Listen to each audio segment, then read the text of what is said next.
अब बताने जा रहे हैं मैट्रिक्स के प्रकार। देखिएगा,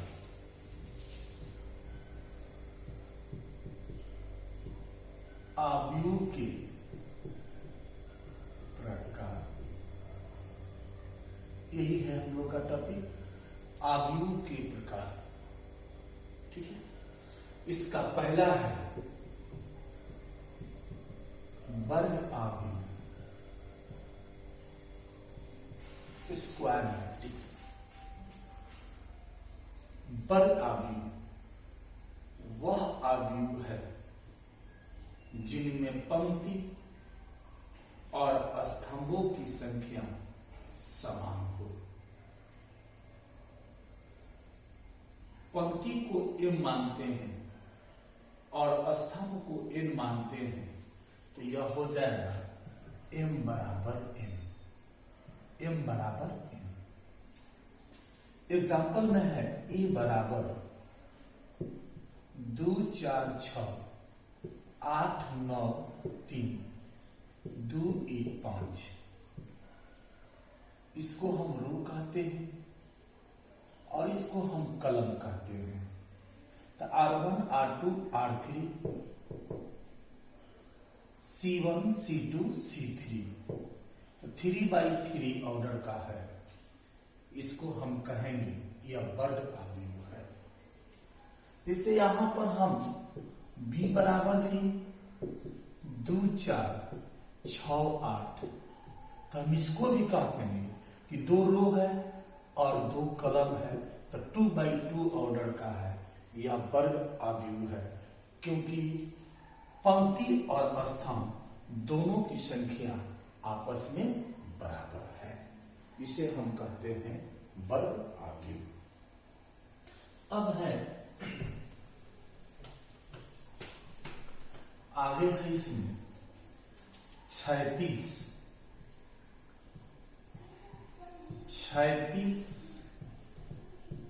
आव्यूह। क्षैतिज आव्यूह वह आव्यूह है जिनमें स्तंभों की संख्या पंक्तियों की संख्या से अधिक हो, अर्थात पंक्तियों की संख्या m हो और स्तंभों की संख्या n हो, तो m लेस देन n लिखा जाएगा। जैसे e बराबर 1 2 3 4 5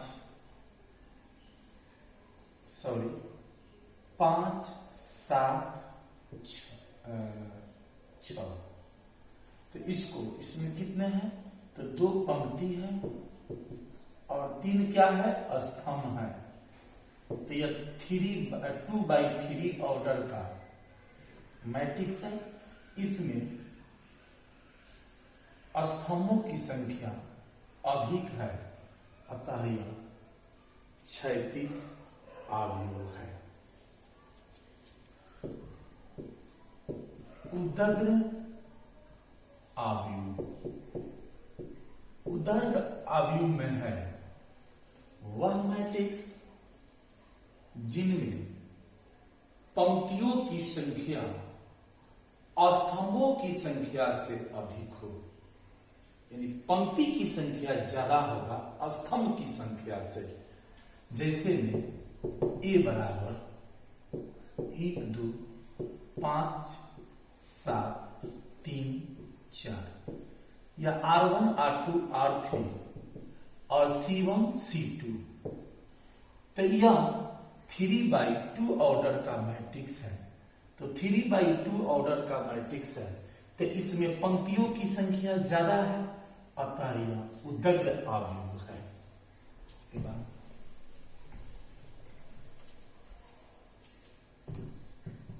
पंक्ति आव्यूह।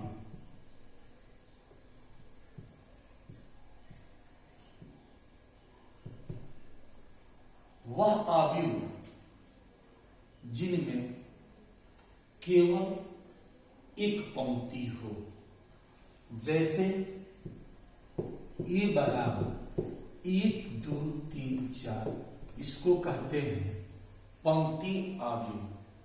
जिनमें केवल एक पंक्ति हो उसे कहते हैं पंक्ति अवयव। स्तंभ अवयव वह अवयव जिनमें केवल एक स्तंभ हो उसे स्तंभ अवयव कहते हैं।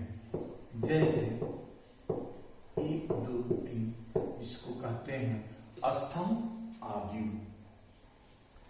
इसके बाद हम है शून्य। शून्य या रिक्त अवयव। शून्य या रिक्त अवयव वह अवयव जिनका प्रत्येक सदस्य शून्य हो उसे शून्य अवयव कहते हैं। जैसे ए बराबर 0 0 0 0 0 0, बी बराबर 0 0 0 0 0 0 0 0 0, इसको कहते हैं शून्य अवयव। जिसका प्रत्येक सदस्य का हो शून्य हो उसे हम कहते हैं शून्य अवयव।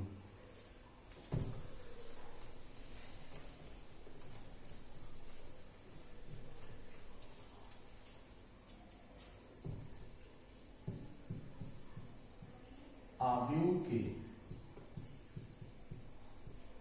विकर्ण। अवयव के विकर्ण है। ये एक वर्ग मैट्रिक्स है जो n बाई n ऑर्डर के हैं। n बाई n ऑर्डर के हैं। E बराबर first row first column, first row second column, first row third column, up to dash dash first row n column, second row first column, second row second column, second row third column, up to dash dash second row n column, third row first column, third row second column, third row third column, third row n column. Dash dash इसको और आगे लिख सकते हैं। N रो first column, n row second column, n row third column, n row n column. इसमें मुख्य विकर्ण करना है। जो इस पर first row first column, second row second column, third row third column, n row n column, जिन पर रो और कॉलमों की संख्या समान है उसे कहते हैं मुख्य विकर्ण। क्या कहते हैं? मुख्य विकर्ण। जिस पर फर्स्ट रो और first column, second row second column, third row third column, dash dash n row n column, उसको हम कहते हैं मैट्रिक्स के विकर्ण। मैट्रिक्स के विकर्ण। इसमें जैसे एग्जांपल में एक देख लीजिए। ए बराबर है 1 0 2 3 5 1 4 7 8, तो इसको हम यहां से कहेंगे यह मैट्रिक्स के विकर्ण है, मुख्य विकर्ण है। कौन सी है? यह मुख्य विकर्ण है। इसके बाद है यहां पर, इसके बाद है यहां पर विकर्ण अवयव। विकर्ण अवयव वह मैट्रिक्स, वह वर्ग मैट्रिक्स मुख्य विकर्ण को छोड़कर, मुख्य विकर्ण को छोड़कर बाकी सभी सदस्य शून्य हो उसे विकर्ण मैट्रिक्स कहते हैं। जैसे E बराबर 1 0 0 0 2 0 0 0 5 मुख्य विकर्ण को छोड़कर, मैंने इसके पहले मुख्य विकर्ण के बारे में बताया कि 1 1 2 2 3 3 के जो प्लेस पर होगा उसको हम कहेंगे मुख्य विकर्ण। तो इसको छोड़कर बाकी जितने सदस्य हैं वह सभी 0 होंगे, तो उसको कहेंगे विकर्ण आव्यूह। इसके बाद है हम लोग का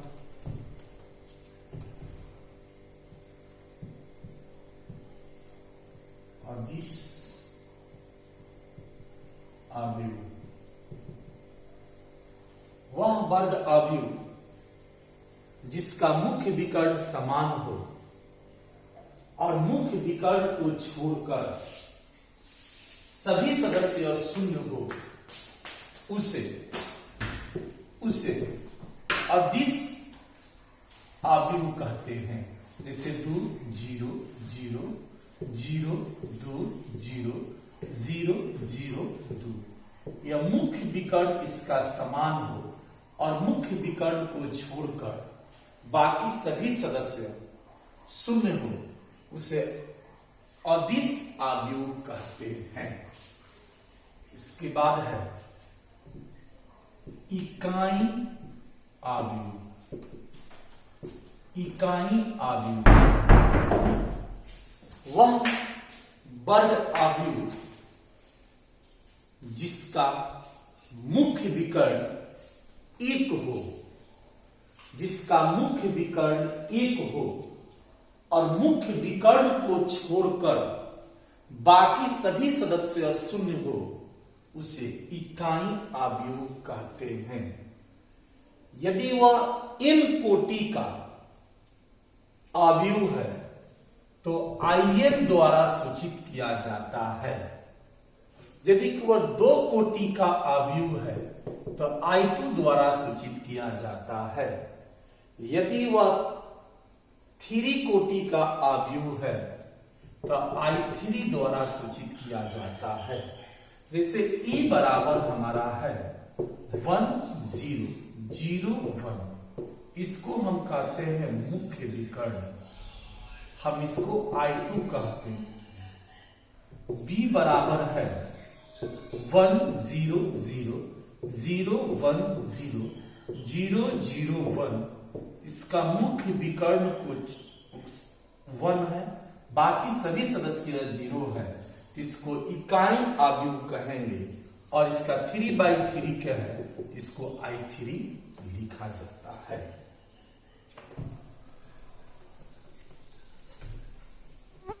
इसके बाद है बराबर मैट्रिक्स। बराबर आव्यूह, बराबर आव्यूह वह आव्यूह है जिनकी पंक्तियों तथा स्तंभों की संख्या समान हो, अर्थात उनकी कोटि समान हो, उसे बराबर आव्यूह कहते हैं। जैसे ए बराबर है 1 2 3 4 और b बराबर है 1 2 3 4 5 2। हाँ, एक बात और जान लीजिए यहां पर ए एलिमेंट्स का R1 का प्रत्येक सदस्य बी एलिमेंट के R1 का प्रत्येक सदस्य हो, ए एलिमेंट ए मैट्रिक्स के R2 का प्रत्येक सदस्य बी के R2 के प्रत्येक सदस्य हो, अर्थात इनकी कोटि भी समान हो, इनकी कोटि भी समान हो, तो हम कहेंगे कि ए बराबर बी, यह बराबर मैट्रिक्स है, यह बराबर मैट्रिक्स है। अब है इसके बाद 2 मैट्रिक्सों को जोड़ना और घटाना। हम 2 मैट्रिक्स को तभी जोड़ सकते हैं जबकि उनकी कोटि समान हो। यदि दोनों मैट्रिक्सों का कोटि समान नहीं है तो नहीं उसे जोड़ा जा सकता है और नहीं उसे घटाया जा सकता है। जैसे एग्जाम्पल में ये बराबर है 2 4 5 7 8 3। b बराबर है 3 4 2 1 2 5। यह दो मैट्रिक्स है। क्या यह मैट्रिक्स जोड़ना संभव है? हाँ, यह मैट्रिक्स जोड़ना संभव है क्योंकि यह 2 बाई 3 ऑर्डर का मैट्रिक्स है और ये भी 2 बाई 3 ऑर्डर का मैट्रिक्स है। अतः दोनों का कोटि समान है तो हम a प्लस b हम दोनों को जोड़ सकते हैं। यानी 2 4 5 7 8 3 प्लस यहां पर 3 4 2 1 2 5। यहां पर जब जोड़ेंगे तो a प्लस b बराबर हम जोड़ेंगे तो 5 8 10 8 10 8 हमने जोड़ा। तो जब यहां पर 2 बाई 3 ऑर्डर का मैट्रिक्स था तो जोड़ने के बाद भी 2 बाई 3 ऑर्डर का ही मैट्रिक्स होगा। या हम इसको जोड़े। यदि इसी को घटाना है तो a माइनस b कैसे घटाएंगे? तो यहां पर 2 4 5 7 8 3 माइनस 3 4 2 1 2 5। इसको घटाना है तो a माइनस b बराबर 2 में से -3 जाएगा -1 0 3 6